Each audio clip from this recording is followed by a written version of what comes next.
Deputy Prime Minister and Finance Minister Chrystia Freeland provided an update on the government's economic plan today. And for more on this, let's go live now to CTV's Colton Prale. Colton.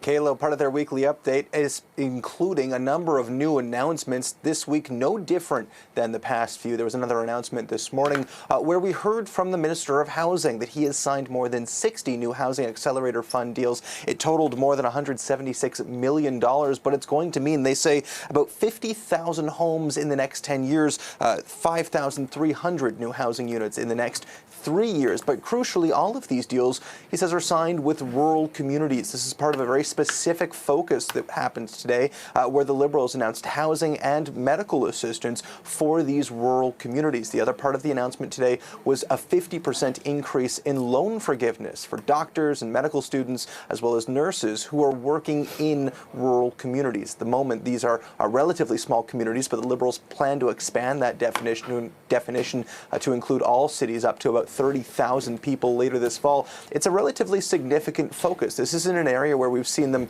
particularly shining a light on in the past. The majority of those Housing Accelerator Fund deals have focused on larger cities. This is going to be a very different shift than it was. Part of that reason that those numbers for houses in the next 3 years are so low is because proportionally that's a big change for these communities, but also a lot of that money is going to the way that they change their internal municipal processes. It's not just about building homes, it's also about adding more staff or digitizing the processing and permitting process in order to get homes built. These are smaller changes that the government says will help more in the long run rather than the short term, and that's why you see those numbers spike up from that 5,300 to more than 50,000 over the next 10 years. On the medical side of things, this is an area where the government has been trying to draw a little more focus to. It's a main issue for Canadians. It's not the top issue, but it is one of the biggest issues that Canadians are focused on, particularly in rural areas where they're much less likely to have access to a doctor. The federal government says that this is going to attract about 1,200 more doctors, 4,000 more nurses to rural areas over the next decade.